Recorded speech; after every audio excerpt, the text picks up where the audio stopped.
kasih Anda masih bergabung bersama kami di Market Review. Sebelum saya lanjutkan perbincangan bersama Pak Silmi Karim, Ketua Umum ISIA, ada beberapa data yang sudah kami siapkan. Di antaranya adalah mengenai volume impor besi baja Indonesia dari bulan Januari hingga Juli 2020. Ini kita tampilkan data secara historikal saja.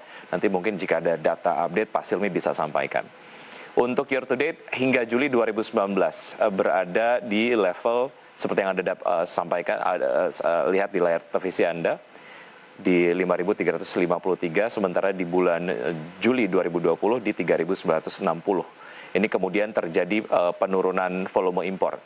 Sementara untuk negara asal impor besi dan juga baja ke Indonesia dari Januari hingga bulan Juli 2020, Tiongkok nampaknya menjadi negara dengan volume ekspor baja dan juga besi ke Indonesia paling banyak dibandingkan dengan negara lainnya. Setelahnya ada Jepang, Korea, Rusia, India, dan lain sebagainya.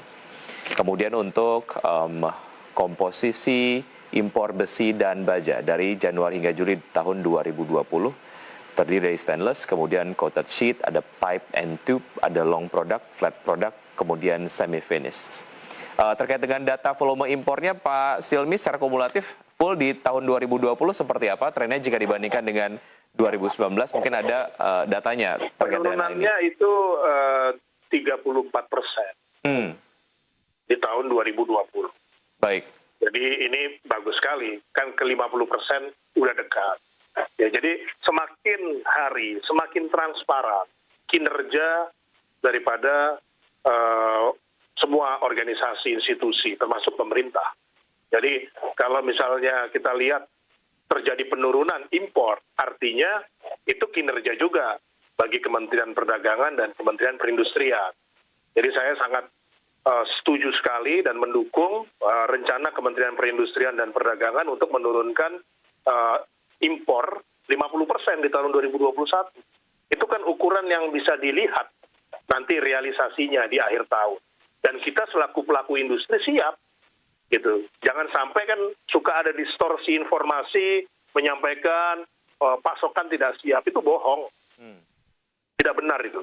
Ya, artinya secara volume dan juga kualitas dan juga harga semuanya kompetitif dan juga bisa penuhi begitu ya? Betul, saya sampaikan itu tidak perlu dikhawatirkan. Anda tadi sampaikan sebetulnya permasalahan impor baja khususnya dari Tiongkok ini tidak hanya dirasakan oleh Indonesia, di negara-negara lain juga demikian. Masalah kemudian akan timbul jika perlindungan ataupun pengawasan terhadap baja impor di negara-negara yang jadi tujuan ekspor baja dari asal Tiongkok ini kemudian tidak terlalu ketat lah. Nah, bagaimana dengan Indonesia? Menurut Anda pengawasannya terhadap baja impor sudah ketatkah, Pak Silmi? Saya sebelum ke pengawasan bicara sejarah dulu. Jadi sebenarnya titik masalah awal daripada industri Indonesia pada umumnya itu ketika Indonesia secara gagah berani tahun 2010 menandatangani Free Trade Agreement. Sementara sebenarnya Indonesia belum siap. Nah, tetapi karena sudah ditandatangani, nggak tahu motifnya apa, ya terus kemudian setelah 10 tahun atau sekian tahun langsung terkena dampak produk dari China yang masuk ke Indonesia membabi buta. Dan ini juga dialami oleh produk baja. Nah, kemudian tahun 2018 ya, itu ada kebijakan post border inspection. Jadi post border itu diperiksa setelah melewati proses bea cukai, ya, proses duty. Nah, ini membuat semakin banyak waktu itu sempat deras import baja di 2018. Nah, tapi kemudian kita mengingatkan, ya, memberi masukan kepada pemerintah dan kebijakan post border itu dikembalikan menjadi border inspection, ya. Ditambah lagi kemudian pengetatan izin impor, ya. Semakin digital pelayanan kepada publik, ya, karena saya tahu di Kementerian Perindustrian dan Perdagangan masuk sistem digital, salah satunya Sibana, terus kemudian kalau di Kementerian Perdagangan itu Inatrade, ya, itu akhirnya semakin transparan. Nah, transparansi ini yang membuat otomatis publik tahu naik turunnya besaran impor atau izin impor. Nah, setelah transparan, otomatis publik bisa mengikuti dan bisa mengukur kinerja dari kementerian. Nah, itu kan bagus sekali untuk industri dalam negeri. Dan alhamdulillah menurut saya sekarang we are on the right track, dan apalagi kalau misalnya nanti nih di akhir 2021 bisa kelihatan turun impor baja 50%, nah itu top. Baik. Nah kemudian juga ya saya mau menambahkan juga, memang di tahun 2020 itu terjadi fluktuasi nilai rupiah. Ya terus kemudian juga supply chain agak terganggu karena corona. Nah saya melihatnya di internal atau di Indonesia ini adalah peluang.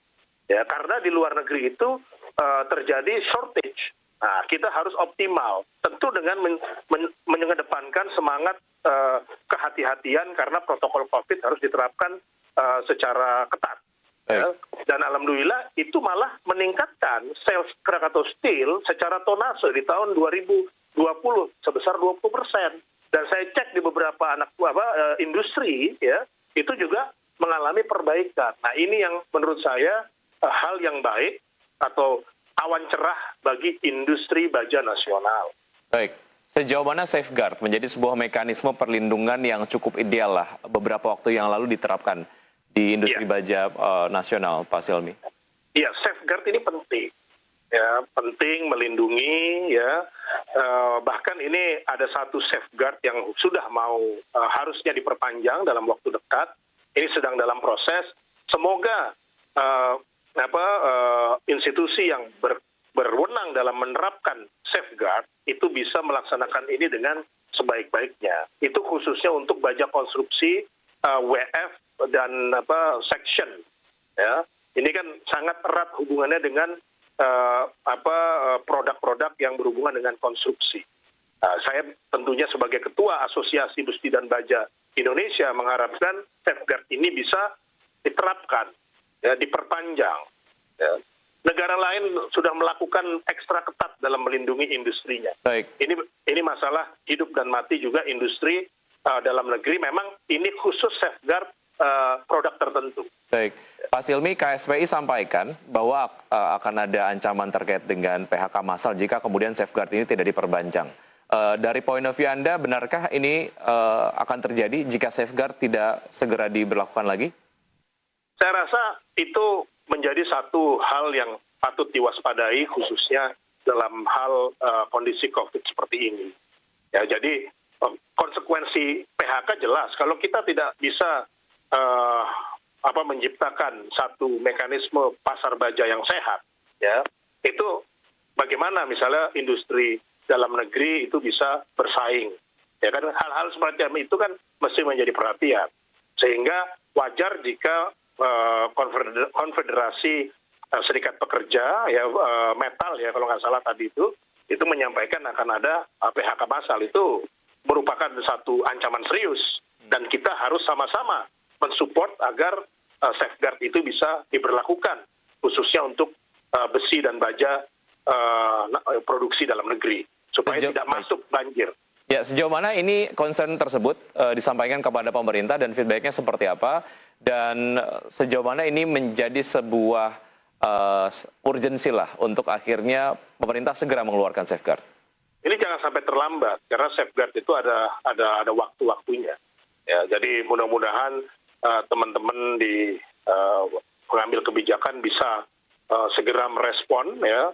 Ini ada hubungannya dengan beberapa anggota kita, ya, dan tentunya ini penting untuk kita lindungi, ya, karena kalau produk baja dalam negeri itu yang mengambil untung itu banyak, ya, bukan hanya karyawan, tetapi juga supply chain, vendor, supplier, dan lain sebagainya. Jadi sangat disayangkan kalau misalnya safeguard ini tidak diperpanjang atau diterapkan kembali. Dan saya udah ada komunikasi dengan Menteri Perdagangan dan dalam waktu dekat akan bertemu. Saya akan juga sampaikan masukan kaitan dengan penerapan safeguard ini. Semoga dimudahkan dan ini bisa diterapkan dalam waktu yang segera. Ya, Pak Silmi, perlindungan pasar dalam negeri untuk berbagai macam komoditas ini sering membuat Indonesia masuk ke dalam trade remedies lah, yang kemudian disampaikan oleh banyak negara-negara lah, melihat itu kemudian menjadi sebuah mekanisme perlindungan yang mereka anggap tidak fair. Dari sudut pandang industri, ukuran mekanisme perlindungan yang kayaknya masih aman, tapi kemudian tidak menjadi trigger negara lain memasukkan Indonesia ke dalam case trade remedies. Apa inputnya, Pak Silmi? Ya, sekarang kan begini. Perang itu kan lebih banyak perang ekonomi. Ya, tentu mereka melakukan counter, menyampaikan semaunya itu wajar-wajar aja. Yang penting kita itu kompak ya dalam menyikapi segala macam perlawanan dari luar negeri. Loh, kita aja kan diserang di kelapa sawit, diserang mungkin nanti di nikel dan lain sebagainya. Jadi kalau misalnya urusan baja, kemudian mereka merespon masalah fairness dan lain sebagainya, terus kita goyah, ya kita terpengaruh, itu artinya kita tidak mengamalkan salah satu sila Pancasila. Ya, kita harus bersatu melawan ancaman-ancaman yang seperti itu.